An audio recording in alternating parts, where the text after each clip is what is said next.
Assalamu alaikum. Машина кейж каналын көрүүчүлөрү жана жазылуучулары. Кутман күнүңүздөр менен. Ош шаарында Жапалак унаа базарынан алгачкы видеолорубузду сиздерге тартууламакчыбыз. Бул жол четиндеги унааларды камтыйт. Бүгүн 25 сентябрь 2022 жыл, апта күнгө жекшемби.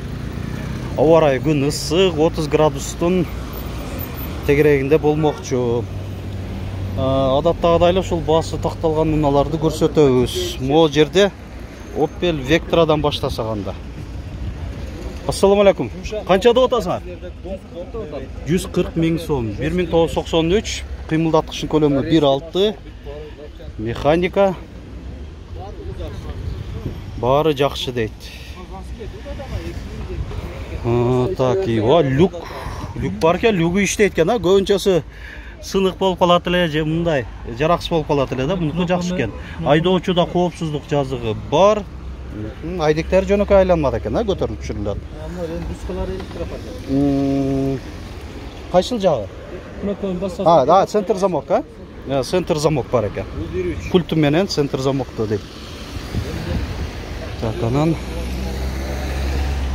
бул жактарда эми билесиздер, бизди туруктуу көрүп аткан көрүүчүлөрүбүз билет, мындай 80-90% бааларын жазышпайт да. Биз болсо баасы такталган унаалар көрсөтөбүз. Эң негизгиси кызыктырып турган бул баасы да.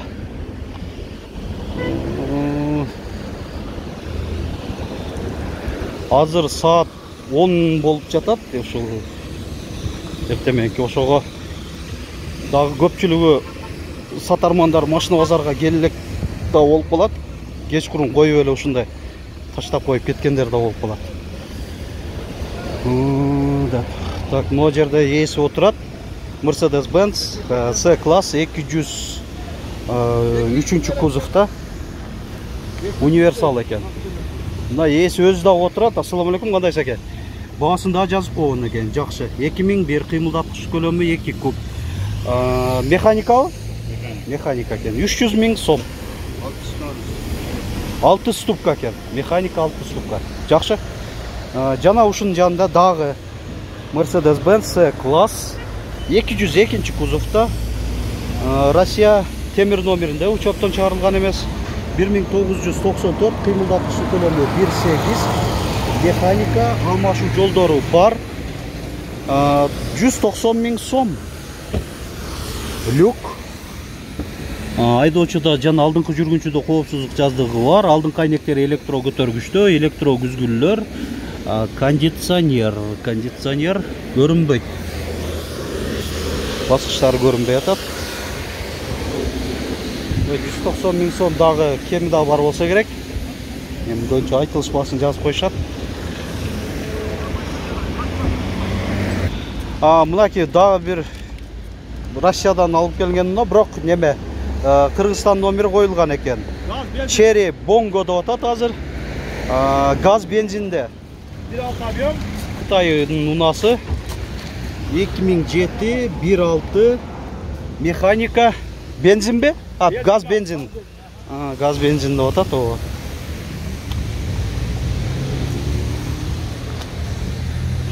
Фиттек деп турат. Анан A516 деген жылдыктар бар экен. Так, опцияларын айта кетелик. 4 айнектен электро көтөрүштө, могу электро күзгүлөр, блокировкалар менен, газдын датчиги бул жакта. Коопсуздук жазыгы жок экен да. Монитор бар. Так, чыканакч таянгыч, подлокотник дейбиз. Кондиционер жок экен, Жалпы ушундай көрүнүштө. Баасы канча болду? 170 миң кем бар, азаны коюп акча керек. 170 миң кеми бар дейт. Газ бензин 2 болду. 2007 жылы жаңы. Уланта берели.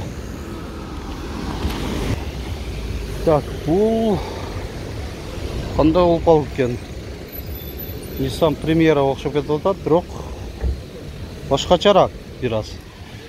2008 жылы чыгарылган, кыймылдаткычтын көлөмү 1.5, 130 миңби же 180 миңби? Бир аз түшүнүксүзүрөөк болуп атат. Дагы кошумча телефон номерлери.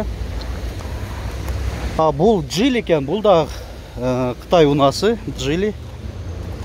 Geely Emigrant екен. Білгендерді комментарийге жазып қойыңыздар. Так, есі жоқ, жанында көрме, коробка 5 ступка, айдоочуда жана алдыңкы жүргүнчүдө коопсуздук жаздыгы бар, 4 айнектен электро көтөрүштө, блокировкалар менен отургучтарын жылытуусу бар, жакшы эле. Кондиционер да бар болуш керек. Кондиционер бар экен. Ушундай Geely'de Emigrant болуш керек. Андан кийин дагы бир уна Mercedes-Benz 124-кузовта E-класс универсал 1991-жылы чыгарылган. Мындай жакшынакай кылып, сонун кыргызча эле маалымат кагазын чыгарып жазып койгон экен. Жакшы. Кыймылдаткыч көлөмү 2.5, 230 000 сом. Подкачка иштейт деп жазылып турат. Люк бар. Так, калган жагы алдыңкы айнектери же 4 теңби? 4 тең. Электро көтөргүчтө, кондиционер жок, климат да экен, жакшы. Мына авто деп турат, климат да экен. Электро күзгүлөр ушундай экен. Арка тарабында көрсөтүп коелу. Ушундай. Mercedes-Benz Sprinter. Так. 2003-жылы чыгарылган, 313 моделде, кыймылдаткычтын көлөмү 2.2, груза пассажир 7 орундуу 680 000 сом. Ушундай Sprinter. Анан ушунун жанында Hyundai Galloper 1997, Porter'дин мотору коюлган, 200 000 сом. Буну дагы өткөн аптада тарткан болсом керек, эсиме келип атат. Дагы да ошол видеодон көрүп алсаңар болот, мындай кеңирираак. Портер канча деп атасыңар? 530. Кыргызстан номери коюлган. Коштон көлөктү эмес, Россиядан алып келинген. Будка музаткычы бар экен да, иштейби? Иштейт дейт. Музаткычы иштейт. 2006. 500 000 сом, 530 кеми бар дейт. Машина кейжи. Так. Кичине өзгөчөлөнгөн уналар көп чыгып баштаптыр. Ага чейин мо Жигулиге да көңүл салып коюңуздар. 07 1995, кыймылдаткыч көлөмү 1.6, 55 000 сом. Арзан уна, акча аз. Жүрүп турган уна болсо болду, иштеткени деген көрүүчүлөрүбүз болот. Не болсун, кайрылыңыздар. Эси жанында көрүнбөйт экен, мен оюмча дагы бир аз түшүп берсе керек. Ушунун аркасында Тико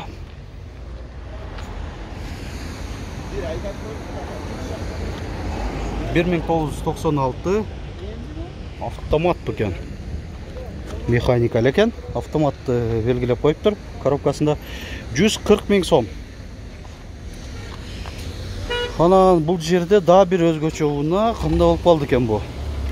К деп турат, кайсыл маркадагы? Бул Ford экен да? Ford унасы экен. Ford K деп коюп экен, Модели кандай? Ford Car деп туруп коюптур. Car деп. Басы канча болду да? 90 000 сом.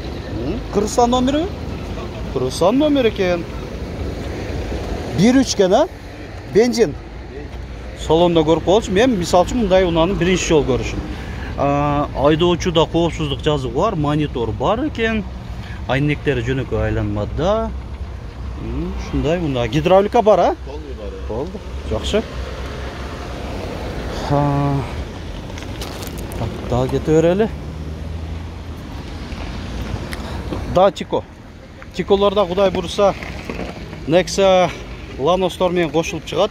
Өзүнчө видеодо 1996. Так, коробка автомат бу. Эле автоматка механика экен. 100 000 сом.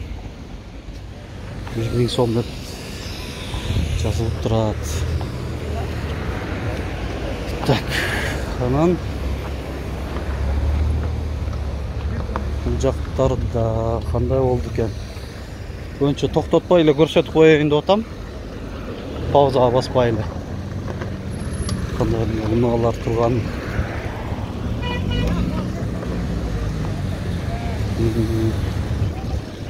Так, но Nexia 1 Россия темир номеринде туманниктер бар. 2007 95 000 сом. Комплектациясын көрүп болду.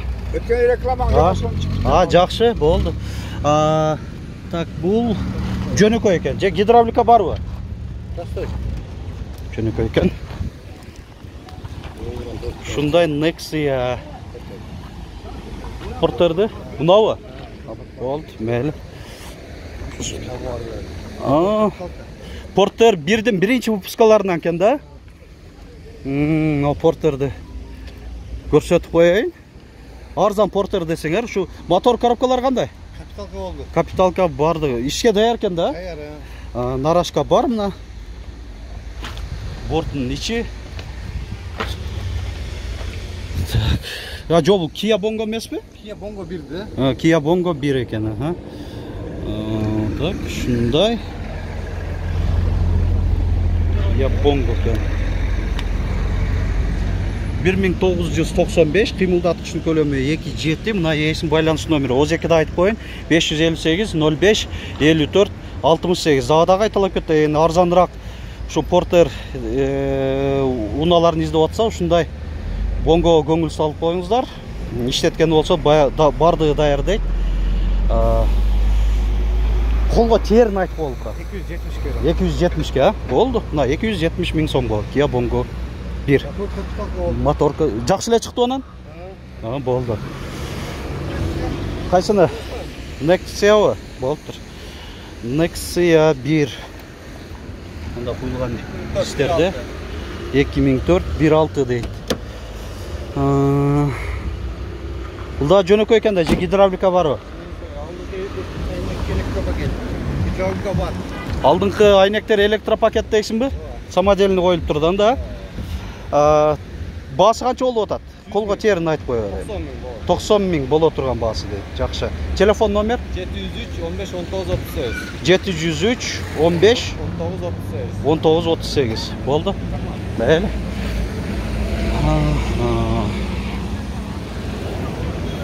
Эми жалпысынан ушундай унааларды көрсөткөн аракет жасадык. Кийиксилер.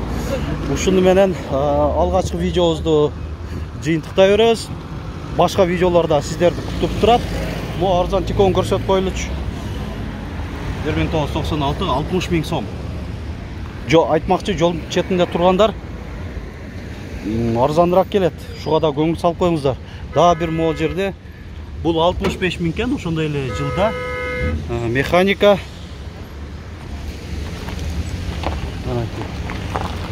Лайк басыңыздар, биздин каналыбызды колдоп, ушундай колдоп туруңуздар. Биз дагы 500 000ге аз эле калып атат, 445 000ге жетип калдык. Колдоп кубаттап, жакын арада жеткиргенге аракет жасаңыздар. Ушул бая подписаться баскычын басып, видеонун астында бар болот. Жана өз ой сунуш пикириңиздерди адаттагыдай эле комментарий жазып калтырсаңыздар болот.